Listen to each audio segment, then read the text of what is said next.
everyone. Welcome to a new episode of So Here's What Happened, Carolyn Talks. I'm your host, Carolyn Hayes, film critic and journalist, and this is the podcast / YouTube channel where I speak to film creatives about their work in the industry and what inspires them. And this is one of my interviews for the 2023 South by Southwest Film Festival. And today I am joined by writer, director, editor, and musician Dillion Tucker to talk about his narrative feature film, Pure O. Thank you so much, Dillon, for talking to me about this film. I watched this film and I think it's a beautiful film. I think you've made a beautiful story, and not only about I think it's talking about Pure O, which is a term used to describe obsessive compulsive behavior, especially the pure kind. It's called Pure Obsessive Compulsive Behavior. But I think a beautiful story about relationships, and as you mentioned in the film, vulnerability and courage, and how all those three things are tied into each other.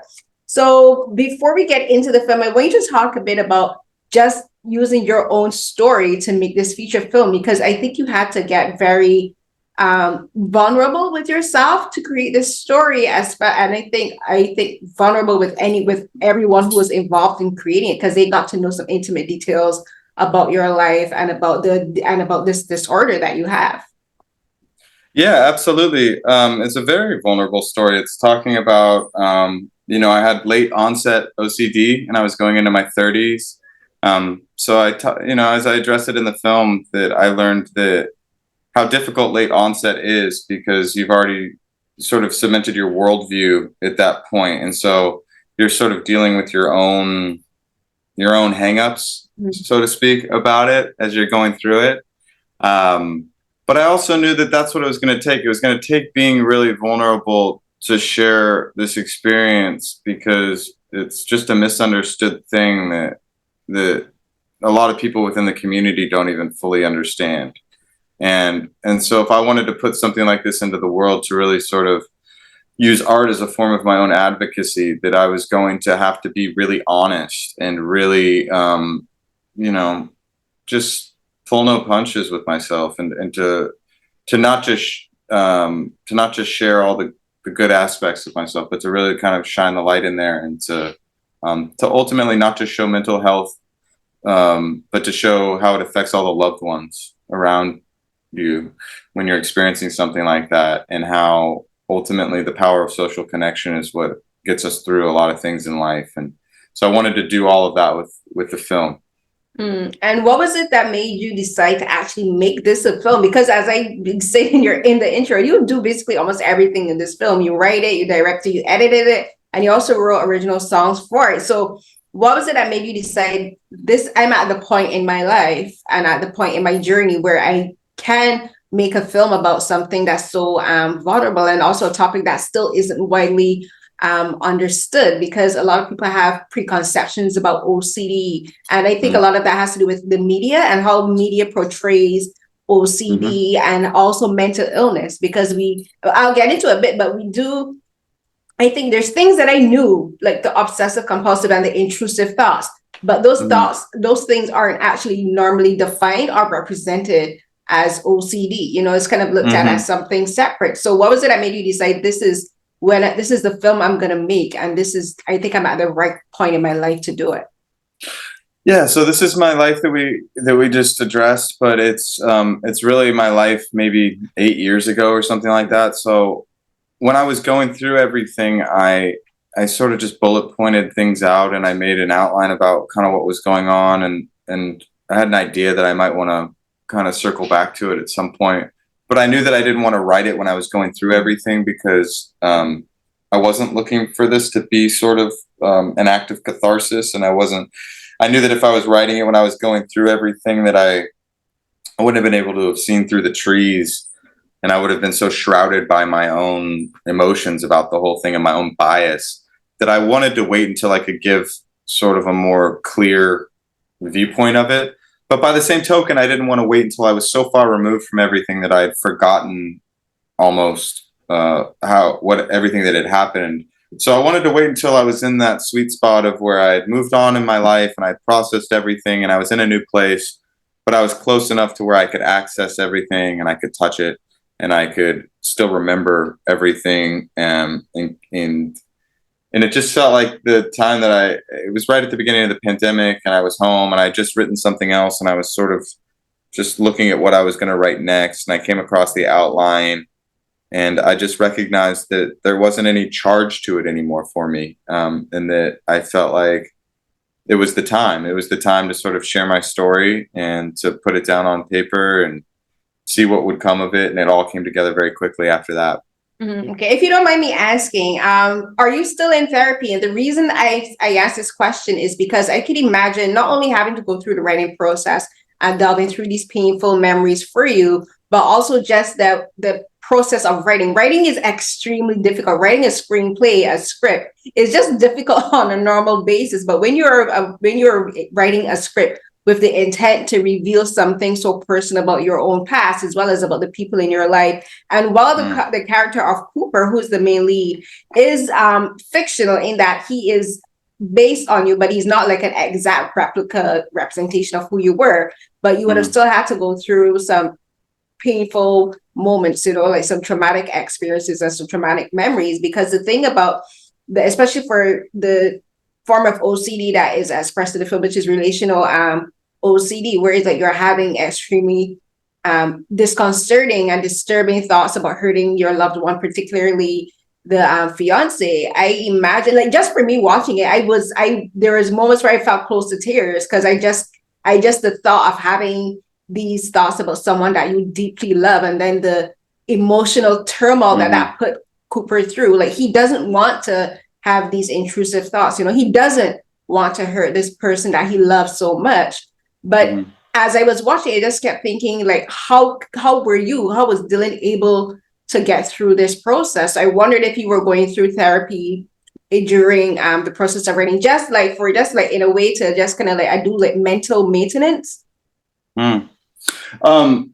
No, I thought I'm not in therapy, and I wasn't in therapy during the process of making it. I had that thought before I was going into it about, like, I was prepared to see what it would bring up, and I was prepared to see.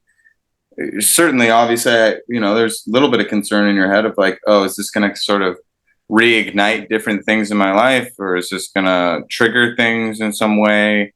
But I didn't find that to be the case, and I think part of the way that I protected myself was also, it was twofold. It was something that I thought would just be what would be best for the film in terms of the approach, but I really took it away from myself, and I casted a real life couple to play the leads, and it became less about my story. I actually challenged my actors to try not to really make, my story was already there on the page and in the words and everything, but I wanted them to bring their own, as much of themselves and their own relationship as possible to the project. So once we got into the filming of it, I didn't necessarily feel as though I was sitting there watching myself on screen or anything like that.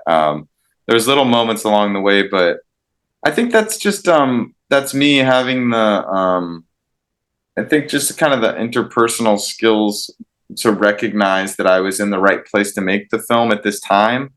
Had I made the film too soon, I think that might have been maybe more of a concern if I was still in that place and I was still too connected to everything that I was going through. That might have been painful, and just luckily, I feel like I had the foresight within myself to recognize that I didn't want to do that, and I didn't want to write it when I was going through everything. So the fact that I waited and I did it when I did, I think really helped a lot. And it wasn't, there's been, like I said, there's been various little moments or something where watching a performance or something, and or in the editing room piecing it together and seeing things where certain things bubble up, but not from a traumatic place, just kind of more from just a bittersweet place, just from a place of remembering everything. But yeah, no heroes, no villains, just sort of, this is life, and this is how things happen.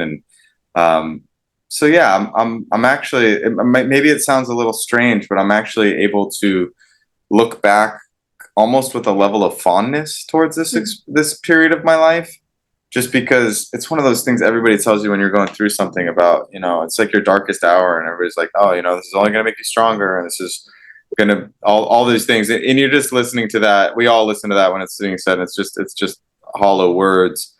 But to be completely genuine about it, I'm to a point now where I can see all of that, and I can see it was such a sea change in my life, and now how much I've changed for it, but how much I've changed for the better because of this experience. And I'm able to recognize the beauty in OCD, and it's not, it's obviously it's horrible and it's debilitating, and it's, but there's such a beauty in it in terms of, the gift that it gives you about yourself, in terms of, like in my work, an OCD brain is just OCD thoughts are just normal human thoughts that we all experience. The difference is just that an OCD brain misinterprets them. And so it's not like I talk about in the film, and they talk about in therapy, that it's not about the thoughts. It's about your reaction and your relationship to those thoughts. And so the beauty of it, though, is that when you're writing a script, it aids my work. I wouldn't be the artist that I am, or the writer that I am, or the creative that I am, without having OCD. So when I'm getting into a script and I'm thinking about a million different things, and I'm moving puzzle pieces around, and I'm thinking about plot, and I'm thinking about lines, and I'm putting together a screenplay, it's the same aspects of my brain that goes into all of the OCD themes. It's just that obviously one of them has a very negative connotation and one of them is positive. So I'm able to see the gift of this thing, for better or worse. It doesn't sound weird to me at all. Like for me, I can share with you, like I've been diagnosed with depression. So I take antidepressants, sorry. And I've also been diagnosed with anxiety, and I take medication for that too. And I've also been diagnosed with seasonal affective disorder, right? So like in winter, like this winter now in Canada, like winter is one of the hardest periods of my life, in that I struggle like just to do everyday things, just being able to write, just getting ready for the day is a struggle for me. Like even sometimes doing interviews can be a struggle, because just start getting myself mentally ready to speak to someone, and like I got to put myself in a place. And also I have multiple sclerosis. So like when you say that, going through what you've gone through is in a way a beautiful experience for you, because it's helped you to see the world differently, and it's made you as a creative look at things differently, and it's giving you a unique perspective. I totally get that, because I think for me, I look at films differently to other people. When I have to write, I look at things from a completely different angle. When I have to do film analysis, I'm able to see things in a way that other people don't. I'm also dyslexic, and I also have cognitive impairment. So when I'm reading stuff, like I don't pick up, I always kind of look at things abstractly. And I used to be embarrassed about it, because I wasn't educated enough about it when I was younger. But now that I'm older, I can see the beauty in my mind, like not to use a cliche, but I believe, like I see now that I have a beautiful mind, I'm able to see that there's nothing wrong with looking at the world in a completely different way, even with my MS, like my MS has taught me to listen to my body better. I'm able to like listen to my body, and also to be, if I need a break, I am okay with saying that I need a break, So I totally get where you're coming from. And I think that's one of the reasons I'm always interested to talk to filmmakers like you, who make films about mental illness or physical disabilities, or just about just the struggles of life, because it helps. I relate in very different ways and from different aspects.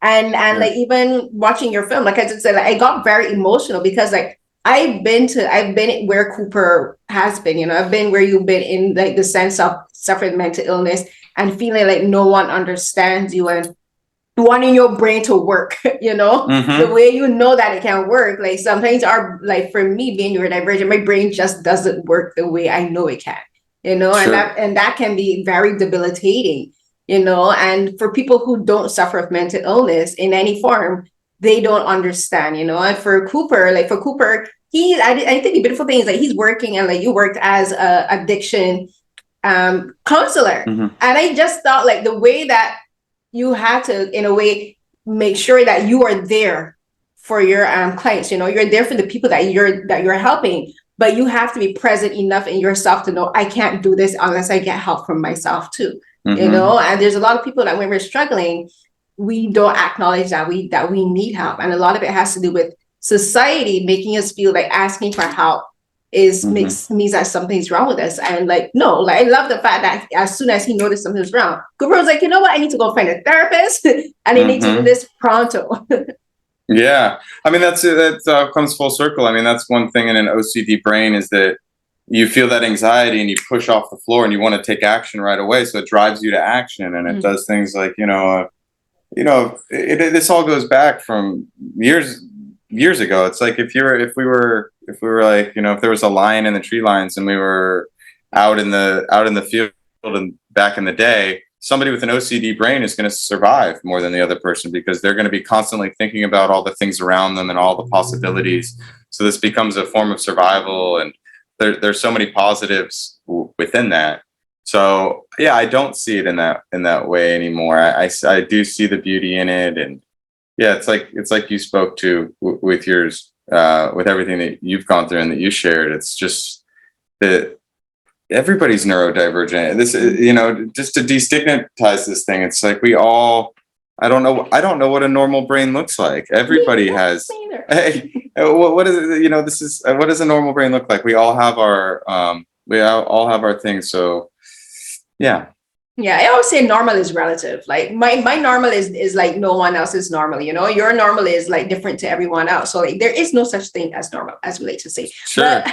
But for my last question, I want you to talk about casting, because not only the cast that you selected for your main couple to play, Cooper and Emily being a real couple, which I think plays beautifully into the chemistry, but talk about just like working with them for the scenes, because I think one of the most beautiful scenes in the film to me is when they're both at the therapy session and his therapist is lovely. Like your casting for the therapist was spot on. But for she's amazing. Yeah, Candice Renee. She's fantastic. She's amazing. So I think that scene with the three of them, I think, was one of the most beautiful scenes to me, because the love that Emily has for Cooper, where she's like, it's okay, she's like, do this thing that's traumatic for him. And then he breaks down because he's challenging himself to do this thing that he's been so terrified of. So talk about working in that scene, because I think that scene just says so much about who these characters are.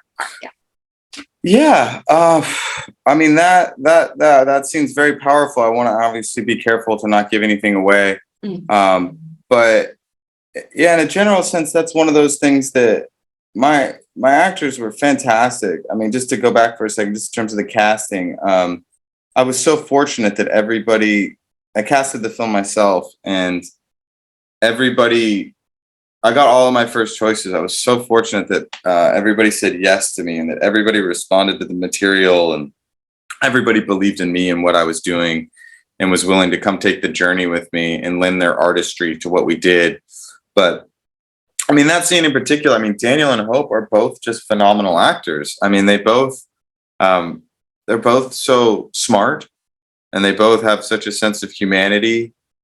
We talked so much, and we talked so much about what led them to that moment and where they both were, and again, mixed in as much of their own perspective as possible and sort of their own lives, and everything was just a mixture of what I put on the page and also what them as Hope and Daniel, not as the characters, how they go about things and how do they process things and how to, and so everything became this amalgamation of everything. And then Candice was so amazing she really anchors that scene, I think, because she's neutral. And the main thing as a therapist when you're treating OCD is to remain neutral, right? You don't want to, even when you're doing an exposure or something like that, you want to remain neutral, and you don't want to show emotion one way or the other, because that's how you treat it. The more you're exposed to it from a neutral state, the more your brain starts to not treat it as a threat. So yeah, they were just phenomenal across the board, all three of them. And so her just kind of anchoring the scene as the therapist, and then seeing both of them bring such humanity to it. It was lovely. It made my job easy. But yeah, that was it was an intense day on set, but there was multiple days on that set where I was emotional in the monitor, just watching them perform. Just in individual takes. I mean, they just brought such depth to the roles. Great. Thank you so much again. Thanks. Beautiful film, and much success to you and to the casting crew. Thank you so much for speaking with me today. Thank you, Carolyn, so much for having me on your podcast. Yay! Thank you. Of course.